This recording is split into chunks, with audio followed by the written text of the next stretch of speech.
So after that, he and I did not speak for 30 whole days.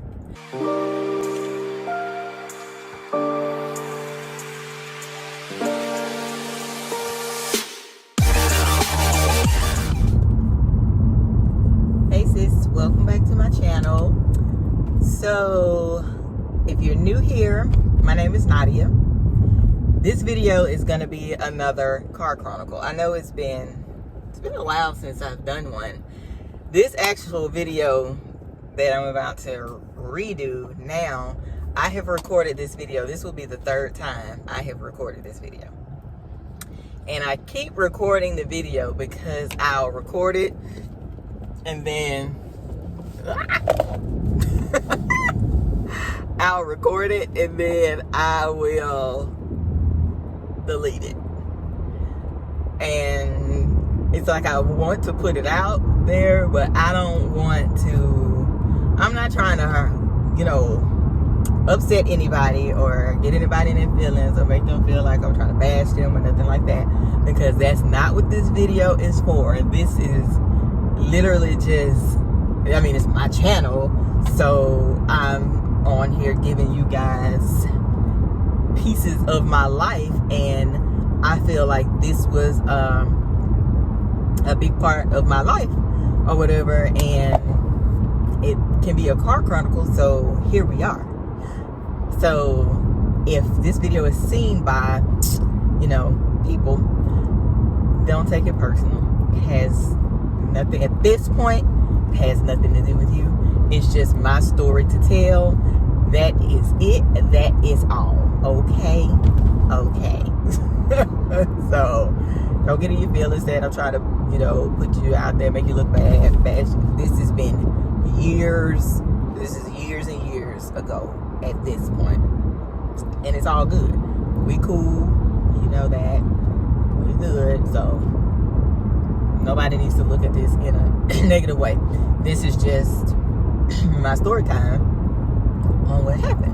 So now that is out there, we're good, okay? So a lot of you may not know, most of you may not know that some years ago I got engaged.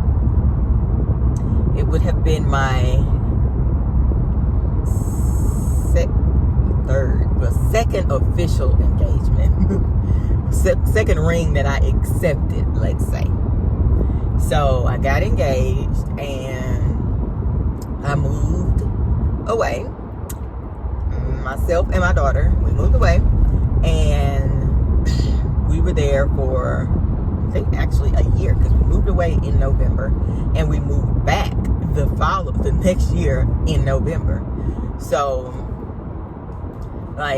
I'm here, being a fiance, and whoa, dude, you really waited to the last second to turn. Oh my God, can't drive. So I'm here, and he in the wrong neighborhood. I'm here being a fiance, have packed up my entire life, me and my daughter. I quit my job, the job, I had been working at this job for 10 years. I quit my job. I found another job. Then I quit my job. So let me make that very clear. I found another job, and then I quit, because we got engaged, and I was like, I'm not moving without a job. Even though he was like, you come here, I'll take care of all of us until you find a job. Even if you don't want to work or whatever the case is, I just want you here. And I was like, well, I'm not moving without a job. I'm not moving anywhere, being with anybody without a job. And that's just that on that. So I was like, no, I can't do that. I need a job. I'm not doing that. So I ended up finding a job, and it's crazy the way the job worked out. That's why I know, this experience was, I'm not gonna, what I went through was I hurt, and did I have to deal with all the things you deal with in a breakup and all of that? Yes. But And this is also part of me telling you guys this. Like, this breakup and everything that happened in this story that I'm about to tell you guys is a part of my story. We go through things and we feel like it is just tearing us to shreds. You know, at that moment, that's how we may feel. It may be, you know, that's how you feel. You're allowed to feel that way. But whatever we may be going through, whatever I went through then was a part of my story. It was a part of what I needed at that moment to get me where I am today, I feel like. And I say that because the way things lined up for me when I was trying to find a job. Now, mind you, this is 6 hours away. I didn't know anybody there except him, and then eventually his family, and one person that I knew, a lady that I met on Instagram. I met her, and at this time we hadn't officially met, like, in person, but she and I had talked all the time through Instagram. Like, we hit it off on Instagram. We found each other through both of our loves for makeup. So we were talking on there, you know, through Instagram all the time. And then, like, when he and I got engaged, you know, I said something about, like, moving to Memphis, and she lived in Memphis. And I was like, oh my God, are you serious? And she was like, yeah, I live here. When you come, we're going to have to catch up, blah, blah, blah, all this stuff. So I was like, well, I'm in the process of trying to find a job. At this time, or the whole time, I only applied for 2 jobs.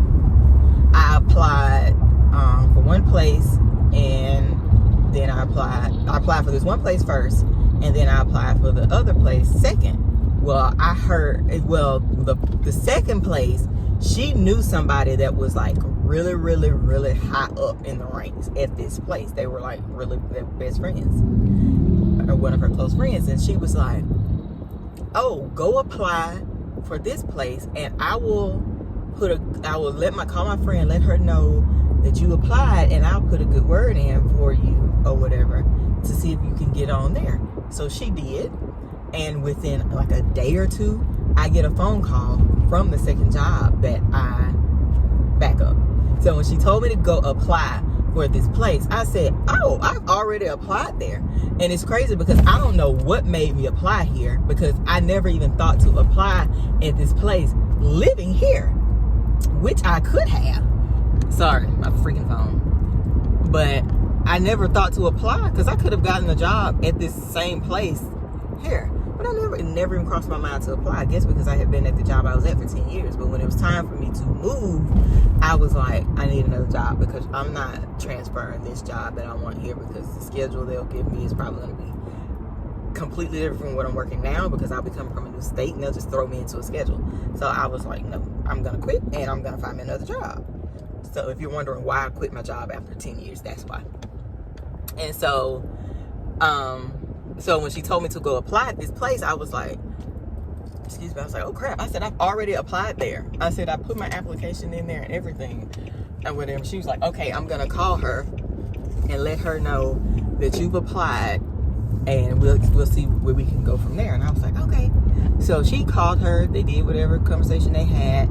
Like I said, like a day or two, I get a phone call from HR, and she's talking to me, and she asked me to, like, tells me that she wants to set up an interview with me and the manager and all this kind of stuff. So I ended up going there, set the interview up. They offered me the job. I was like, okay, I got a job. I can move now. So I put everything in place for me to move. So boom, job secured. We already had a house, vehicles, all that stuff. So I moved, you know, and then when I got there, everything's all good for, you know, a long, like, time going. Fast forward to when the problem started. So one day I'm at work, and I received, this is annoying the crap out of me. Why does it keep doing that? One day I am at work, and I receive a phone call, and it was a 901 number. So when I received the phone call, I was like, immediately. When I tell you, I did not think of anything else when I saw this phone call. When I saw this phone call, I immediately knew it was a female. Instantly. Didn't consider anything else. didn't think of any spam calls, nothing. Because I'm like, I know I hadn't applied for any jobs here. Nobody knows me except him, his family, my coworkers, and the one that the lady that I met that I was telling you about. That's it. These are the only people that I know. So why would anybody be calling me from a 901 number? So I locked my drawers up and I told them, I was like, I'll be back. I need to go to the restroom. So I left the floor and I went to the restroom. And when I went to the restroom there, by the time I made it there, she had hung up and there was a voicemail on my phone. So I listened to the voicemail. Like I said, it was a female, and she was like telling me her name, and she's like, this is my number. When you get a chance, call me back because we need to talk. So I leave out of the bathroom, I go back up there. I lied, I did, told a little white lie, But I told them that my daughter was sick. Thank God she didn't get sick. Sorry, but I told them that I needed to leave because I think I said my daughter was sick or something like that. I needed to leave that had to do with my daughter. And they knew that I didn't have family there. So my baby it was me. That was it. So I left, put my stuff up, and I left.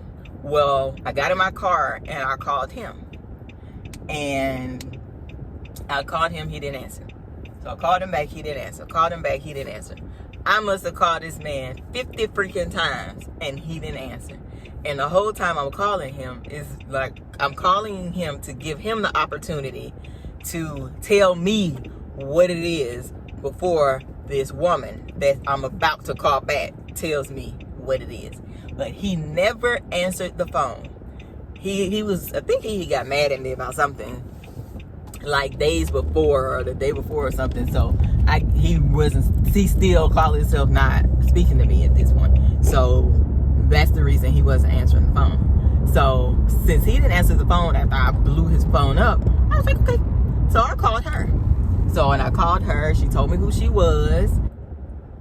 She called me on that, Barbara, this is Shirley. But yeah, so she called me and was like, we need to talk. My name is such and such, and I've been talking to him for, I forgot for how long or whatever. And I was like, oh, for real? And she was like, yeah, she said so. And like she gives me the rundown. I forgot how long she said they had been talking, but they had been talking, and she thought he was single. And she said that when she started to really figure out that he wasn't single is because I was like, did you not know he was with somebody? Because in my mind, I'm thinking, we lived together. So there had to be something that happened in this time that y'all were talking to let you know this man at the least had a girlfriend, or at the least like lived with someone. There was no way you thought he was just out here single. I don't care what, because I'm not the type of female. You're not going to be able to move like that when you're in a relationship with me to where you just out there having somebody thinking that you're single. So I was like, there's no way in the world you didn't have some sort of idea or inkling that this man had a woman, and a woman that he lived with. So she was like, well, I did start to feel some type of way because I started to notice some things from him or whatever. And I was like, what things? She was like, well, when I would call him after 5 o'clock, he wouldn't answer the phone. And so when I asked him about it, he was like, that was me. She said, so when she asked him about it, he told her that he works 6 days a week, and that when he gets off work, he turns his phone off, he goes home, he eats, he showers, and he goes to bed. He told her that he doesn't have time to, he don't sit up and talk and do all of this stuff because he be tired because he only have 1 day off. And on his 1 day, he's taking care of stuff that he needs to take care of around the house and with his kids, blah, blah, blah, all this kind of stuff. And I was like, listen, I don't care what kind of job you work. There is no man, no person on the face of this earth that literally is just going to get that young, is going to get off work eat, shower, go to bed every single day except Sundays. I said, there's nobody that's gonna do that. I said, that's insane. I was like, no, that's not what he does.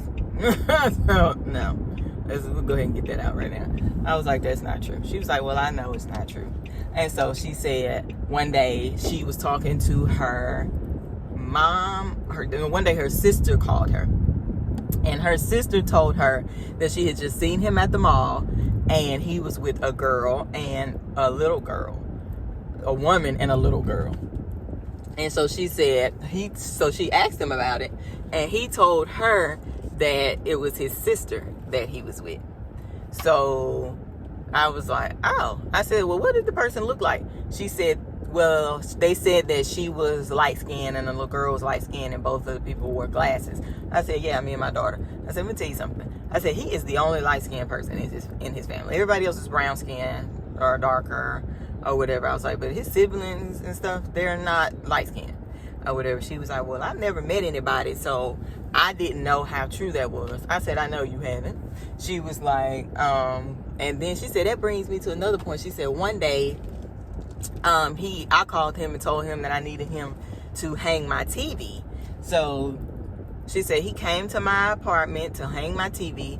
She said, and when he was talking, he told me that his kids were outside in the car. And she said, I was like, oh, she was like, oh, for real? She was like, I'm gonna go outside and say, hey. I was like, so you met his kids? She was like, no, I've never met them. She said, that's what I was gonna go outside and introduce myself to them. So I started laughing. And so she was like, girl, she said, he had my TV in his hand. She said, and when I told him that I was gonna go outside and introduce myself to his kids, he near dropped my TV. She said he didn't even hang my TV. He put my TV back on the floor and told me I was gonna have to get somebody else to hang my TV because he's not about to play with me, and I didn't ask his permission to go outside and introduce myself to his kids. That's disrespectful because he don't let his kids meet nobody that he not in a relationship with or whatever. She was like, so that's what he was saying. She said he flipped out on me and put my TV down and didn't put my TV up. I said, yeah, you're not about to meet his kids.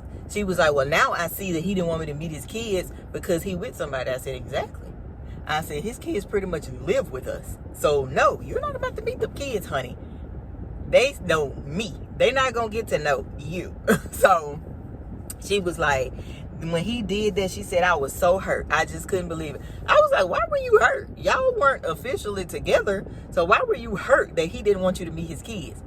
I said, oh. I said, you actually thought you were his girlfriend? She was like, yes. I mean, as much as we talked and stuff, I assumed like that's where we were going. Like, I thought he was single and I was single, and that's where we were going. I said, but how could you think that? And y'all never talked after 5 o'clock, and you have never been to his house. I said, hold up. I said, have you ever been to his house? She was like, no. I said, you don't even know where he lives, do you? She was like, no. I said, well, let me ask you another question. How did you find me? I said, you don't know where he lives. You've never been to his house. I said, because I'm sure you've never been to his house because you said you didn't meet him until, at this point, she gave me the time frames. And that was after, well after I moved there. So I knew she hadn't been to the house because I lived there at this point. So I was like, so how did you find me? I said, because I don't know anybody here, so you couldn't have found me through anybody else or whatever. So the only people I know here are my coworkers and his family, and you hadn't met any of his family, and I know you don't know my coworkers. She was like, I found you through your social media. She was like, why is your stuff not private? I said, for people like you. I said, for people like you, people that want to look for stuff and they want to find stuff, I want you to find whatever you're looking for. So there it is. I said, all of my social medias are wide open. I'm not hiding nothing from nobody, because if you coming on my page looking for something you gonna find, I want you to find it. You found exactly what you needed on my page to do what you needed to do. And that's exactly what I want to happen at any time. I said, so that's why my page is open. I said, specifically, what did you do to find me though? Because you had no connection to know what my name is, what I look like, or how to look for me on social media. So what did you do to find me? So she said, well, I Googled his name, his information that I did know. She said, and when I Googled it, it pulled up his address for his house. She said, and when I found his address for his house, her friend knew something, some kind of site or something for her friend or sister, somebody knew something for her to go on. So she went on whatever that site was, put in his information, and when they put his information in there, it pulled up all of his information, his house information, and who lived in the house with him and whose name was on the paperwork. My name was there on the paperwork. So she saw my name and she looked me up or whatever, and she saw my age and she saw my social medias. So when she saw my stuff, like I said, all of my stuff is open, Facebook also. When she saw my stuff, she scrolled through my pictures to see what I looked like and everything else. So when she scrolled down further, she saw our engagement pictures. So when she saw that I was engaged, it pissed her off. So she saw I was engaged. She said to me, I was not going to say anything to you if you were just his girlfriend. I was going to keep messing with him. I'm not even going to lie. She said, but when I saw that you were his fiance, I felt like you needed to know who you were about to marry. I said, so a girlfriend is not enough to you to not go sleep with somebody else's man. She was like, I'm not going to lie. No, I wasn't going to say nothing. I was like, wow, that's why you're single now. Anyways, so she was like, I only said something because I found out that y'all were engaged. She said, and when I was scrolling through your pictures, she said, it made me so mad because I'm like, he is out here with a whole fiance and around here like talking to me like he's single, blah, blah, blah, blah, blah, blah, blah, all this kind of stuff. So she was like, and I just felt like you needed to know who you were about to marry. Now, mind you, me and this girl were on the phone for like, oh my God, it was hours, like 4 or 5 hours or some craziness like this. Because I left work early and we both normally get off at 5 o'clock. The whole time she and I are on the phone, he hasn't called me back, which was not normal because if I call him, he always answered. And if he missed it, he would call me back within like seconds, pretty much, or minutes, whenever he would, stop his route and see, oh, I did this. So he'll call me back. So he called me. No, he didn't call me back. So I told her, I said, well, have you talked to him? And she was like, no, I haven't talked to him all day. She was like, that's not normal. I said, well, did y'all get into it or something? She was like, no, we didn't get into it or whatever. I said, well, call him and see if he answers. So she called him. He didn't answer. And she clicked back over. She was like, that's odd. He didn't answer the phone. He always answers when I call. I said, yeah, when he's at work. Because he can. Just like he always answers when I call when I'm at work, when he's at work, because he can. I said, but like you, never mind. So she called him again. He still didn't answer. She called him again. He didn't answer. I don't remember how many times she called him, but he never did answer the phone. He never did call her back, nor did he call me back. So I was like, okay, so he's mad at me. That's why he's not answering the phone. But he's not answering the phone from you, because he knows at this point that you've told. I said, I don't know what happened between the two of you, but now he knows that you've told me that you and him have been dealing with each other. So he never called back. So me and her get off the phone eventually after all this time, and she sent me all their text messages and everything. So I told her, I said, before you send me his text messages, delete his name out of your phone so that I can see his telephone number and not his name, because you could have programmed anybody's name on those text messages, but I need to be able to see his number. So when I show him this, I don't need him saying, man, that ain't me. That could be a text message from anybody. I need to see the number. So delete the name out of there and then send me the text messages. So that's what she did. So time goes by. Mind you, I said he gets off around 5-ish, maybe 6, around the same time that I would normally get off. He never did call, and it was dark by the time he got home. So he got home and I showed him, I'm calm just like this. I told him what happened, that I received this phone call, all of this kind of stuff, and I showed him the text messages. Of course, he denied it. He said she was lying, blah, blah, blah, all this stuff. Oh, let me back up. So another part of the conversation with me and the girl that tripped me out, when she was going through my pictures, she made it a point to tell me that she felt like he, she said that they were talking and they met at a red light. And I want to say she said something to him at the red light. That's how they ended up talking. She confronted him. So she said, I saw your pictures. She was like, you are a pretty girl. She was like, but you real skinny. She was like, and I'm not. She was like, I'm real curvy, like boobs, small waist. I got a big butt, hips, thighs. But like, she literally describing herself to me like she's describing herself to be a contestant on a talk show. Like, I'm some dude looking for a future date. Honey, I don't care what you're built like. So when she was describing herself, I was like, I said, do you feel like that makes me feel some type of way by you telling me how you're built because I'm skinny? I said, honey, I don't care about that. I said, I am very confident. I guarantee you I'm more confident than you are, and I'm skinny and you're built like that. I said, just because you're built like that, it's not gonna make him or any other man want you. You're the single one messing with another woman's man. True enough, you say you didn't know he had somebody, but even at the point where you found out that he had a girlfriend, you said you were still gonna mess with him if we weren't engaged. So that tells me your self-esteem, even though you built like you are, is like this. Because you are not confident enough to go find your own man, even after finding out somebody that the person that you're talking to is with somebody else. So I don't care about how you're built. That has nothing to do with me. That's an issue that you need to go deal with yourself, because it does not mean nothing to me, nor does it mean anything to you. So I don't care about that. I said, don't do that, because I could care less about that. I said, he came and found me.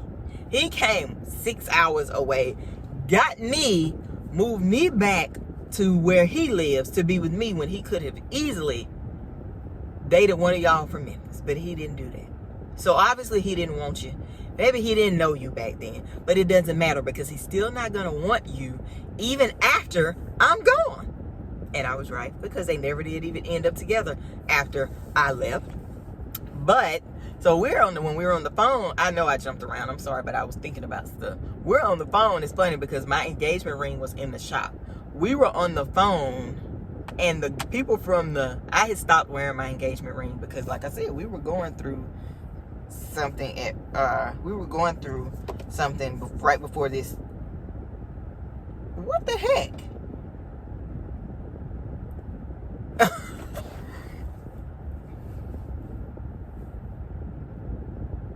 Okay, what the heck? Where did this come from? We were going through something before wow. We were going through something. That is crazy that that's all over my shirt. I don't know where this came from. This shirt is brand new. I need some tape. But we were going through something. That's why he didn't answer the phone when I called him, because he was upset.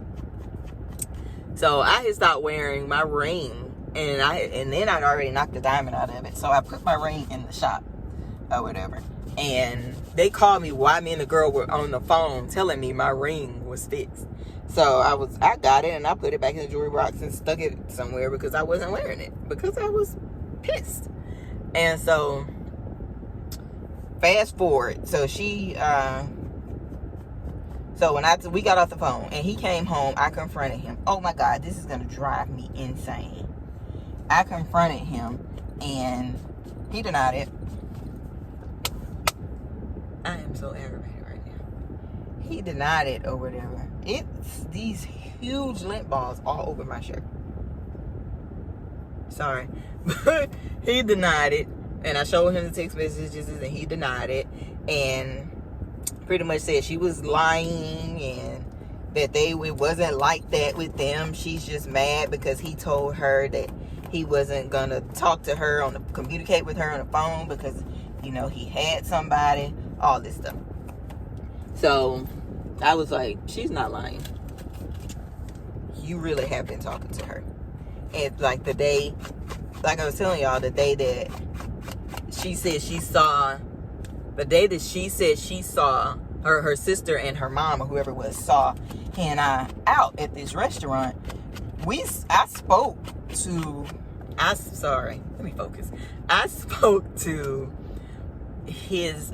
them like we were in passing, and I was like, hey, how you doing, or whatever.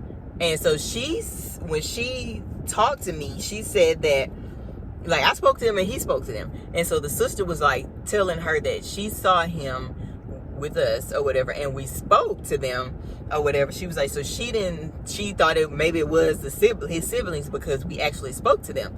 And I was like, why does that mean that has to be his siblings because he spoke to you? I said, people speak.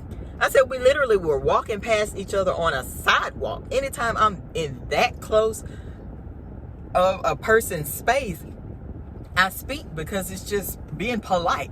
Hey, how y'all doing? That was it. I said, he said the same thing. I didn't think anything of it because I spoke first. He kind of drug off the tail of me speaking and spoke to them. Maybe he wouldn't have spoke had I not spoke. But when I spoke, he spoke. I was like, so why would I think something because he spoke to an older lady and a girl, like another girl? I was like, I didn't think anything of that because I'm the one who led the speaking or whatever. She was like, oh. I said, where I'm from, we speak. I don't know what y'all do up here. I don't know. So that wasn't odd to me or whatever. So she was like, so back to him. So he said, I know I'm all over the place, but I keep remembering stuff. And I'm probably going to finish recording this video and remember something else. But, so he denied it or whatever. And he said all kinds of ugly things to me because I believed her. I knew she wasn't lying. And he didn't. He didn't want me to believe her, of course. So he was upset that I believed her. So he said some nasty stuff to me. It's okay. He called me ugly and everything. He called me ugly and everything. And mind you, this dude is so calm. He never raises his voice really ever, well, not to me or anything like that. So when he called me ugly, I laughed because at that point I'm like, oh, you're guilty. You are really getting beside yourself right now because I believe this girl because she's telling the truth. So me and her for some reason I ended up calling her that night, and he was like, you know, she's on the phone, she's on speakerphone, and she was all upset and hurt because he was like, you're lying and blah blah blah, all this kind of stuff. So she was like, I can come over there and bring you the proof and this and this and that and the other. And he must have said, he must have said, he told her, you better not come to my house. If you do, I'm going to blow your ass down my driveway. When he said that, I said, oh my God, I said, now I know you're lying because that was so uncalled for. I said, you're mad at her because you got caught cheating on your fiance with her. I said, be mad at yourself because had you not been cheating, we would not be in this situation right here. I was like, threatening to shoot the girl. Come on. You wouldn't hurt a freaking fly and you threatening to shoot this girl. Just let it go. So, end of the story, we get off the phone. We went through it because I was not believing him. He was mad that I wasn't believing him. And so, I was angry because you know how dudes do that whole flip around. They do something to you, but they get mad at you for being mad at them, and then they give you the silent treatment even though they're the one that did something and they're guilty. Yeah, he did that to me. So it was pissing me off because he did that to me, and I was like, you really are giving me the silent treatment when you're the one who got caught. So one day he was laying across the bed playing his phone, and I was like, at this point I was at my wit's end. I was like, so you really don't have anything to say to me? And he just sat there.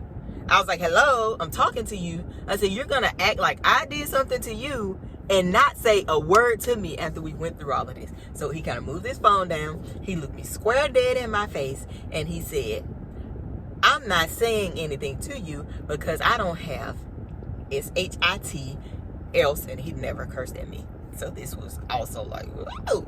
He was like, because I don't have blank else to say to you. Oh. I was like, oh, okay. Calm, just like this. I said, remember that because you're going to eat those words. So after that, he and I did not speak for 30 whole days. We were in this house for 30 days, not speaking. I didn't say anything to him. He would try to say things to me, or wherever I would sleep, he would try to come sleep there too, because I wasn't sleeping in the bed with him. And I wasn't trying to hear. I was done at this point. So I was sleeping all over the house. Couch, spare bedroom, in the bed with Keelan, wherever I chose or felt like I would sleep that night. That's where I would sleep. And he would, like, if I slept on the couch, he would sometimes come sleep on the couch with me. And I still wouldn't say anything because I didn't have nothing to say. Or I would sleep in the bed, he would come to get in the bed. And I would just be like, why are you here? So we really didn't have anything to say for a whole 30 days. And then, at the end of that 30 days, I get a phone call saying my mom died. So I have been going through this for 30 days with him. And then after that, within that 30, like I said, it was like day 30, I get a phone call telling me my mom died. So at this point, I don't care about nothing that's going on up in this house with you. I switched my thoughts because the whole 30 days I was like, I'm leaving, but I have to figure out how the heck I'm about to do this. And I literally have only been here a year. I've been on my job a year. Like, I had a brain freeze completely. But when my mom passed away, my first thought was, I need to transfer my job. So it's crazy how things happen and how your brain is jogged by different things, or your brain thinks different ways because of what's happened. Because before my mom passed, when I wanted to leave, all I could think about is, how am I going to leave? And I just started working at this job. I've only been on this job a year. I'm going to have to find a new job. Like, I never thought about transferring until my mom passed. And then when my mom passed, that was my first thought. I'm getting the hell up out of here, and I'm transferring this job so I can go back to Mississippi. And that's what I ended up doing. I transferred down here to Gulfport, actually, and I moved back home. And like, the people that I met there, I still communicate with them now. Me moving there was so that I could, I guess, get the experience, so that I could get the job, so that I could meet the people that I know now. That's, I guess, what I needed out of that situation. It just wasn't the person I was supposed to be with. So that's this car chronicle. And we have to kind of look at things like that sometimes, because, that's how stuff happens sometimes. There are things that we have to pull out of situations, but the situation itself may not be necessarily for us. And that's just what it is. But we have to, pay attention and figure those things out. But, so yeah, like I said, this wasn't to ruffle no feathers or nothing. So don't take it that way if you see this video. Just take it for what it is. Nidiya is doing this on her YouTube channel. This was an experience in both of our pasts, and that's just that. So thank you guys for watching this video. I hope you enjoyed it, and I will be back with another video one day this week. Have a good day. See you in my next one.